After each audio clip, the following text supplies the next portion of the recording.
Probably the last place Gillingham wanted to go after 6 consecutive defeats was Maidstone's ground at Dartford. Their Kent rivals, 4th in the division, beat the Gills back in December and are pressing for a place in the playoffs. But at least the initial welcome was warm, and so it should be. Jason Lillis on the left used to play for Gillingham, and Gary Kimball was on Maidstone's books. And on the left here, Keith Peacock, Maidstone manager. He used to be in charge at Gillingham. Your commentator for the action, Peter Brackley. It's quite an atmosphere being generated by this record 5,000 crowd at Maidstone. And this is Billy Manuel. Lovell's got sprinting through the middle. An early chance here for Gillingham. And it's just over the bar. And Maidstone defence were caught square then as Lovell racing through on that glorious pass from Manuel. 15 goals so far this season, and that was nearly number 16. Barton, who is miscued his back pass, and Lovell's in again here. He's smart goalkeeping though to deny him from Nicky Johns. It was stemming from the error at the back then from Barton. Manuel, oh, and another mistake at the other end now, Charlery. This time it was the veteran goalkeeper Ron Hilliard to the rescue for Gillingham. Manuel clearly hadn't spotted Charlery. And out came Ron Hilliard, 37 years old now, the assistant manager of Gillingham. Now Heritage. He's turned well. Eels.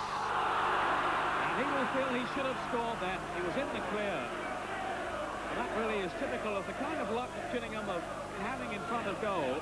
Only 1 goal they've scored during that run of 6 defeats. Kimball. Surely though he was held off then, and indeed it's a free kick to Gillingham. Taken quickly by Eels. Heritage, and he scored! Gillingham have taken the lead, 11 minutes gone, and the goal scorer, Peter Heritage.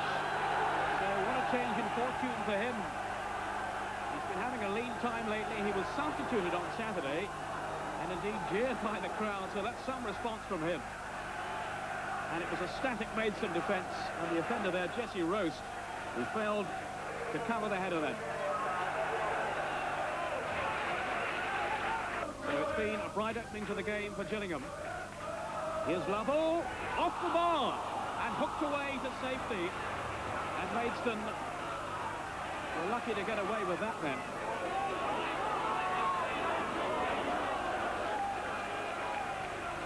Lovell turning very sharply here. Nicky Johns off his goal line, and he was saved by the bar. Carl Elsey. Here's Barton. Elsey again. Oh, and it was whacked then by Docker. And as you can see from the reaction of Carl Elsey,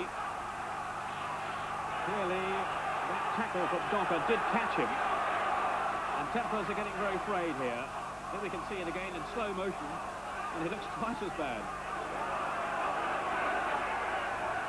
And I think that little fracas in the centre of the field is going to earn a booking for both players.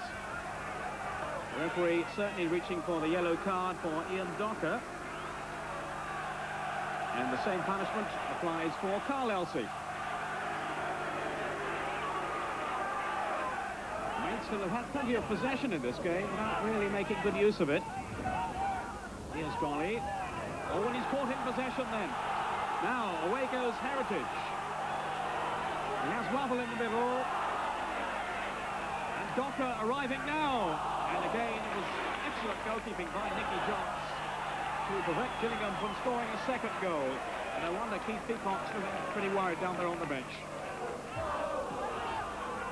Just over 5 minutes to go, and Heritage sending Kimball away. And Gillingham can clinch it here.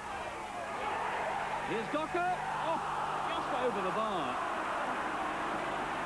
Kimball's free kick clear, and he had the presence of mind to steal the ball into the path of Docker. But I think we'll see here, it bobbled right at the last and over a gaping goal. So just seconds left now. And there indeed is the final whistle. It's sweet revenge for Gillingham after their home defeat by Maidstone earlier in the season. The one goal from Peter Heritage as the two managers shake hands. It's Gillingham's day. The final score, Maidstone 0, Gillingham 1. Tony Hills has got a great ball in. Luckily for me, I've just let it touch my head, hopefully, just put it across the face of the goal, and my luck, it's gone into the back of the net.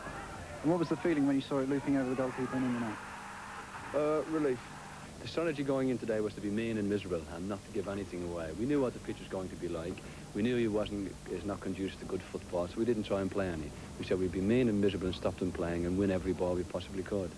And we were very, very committed today. We knew it was going to be a tough game. This was a one-off, the local derby, everyone's local pride at stake, and unfortunately we came off second best today. But overall, we were still in a very good position. We have to look at the overall thing, that we have 60-odd points and sitting with a good chance of the playoffs.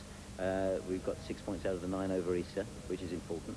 And so it's been a pretty good Easter, disappointing today, but sometimes you have to bite the bullet, you know, shake the other fella's hand and get on with the game.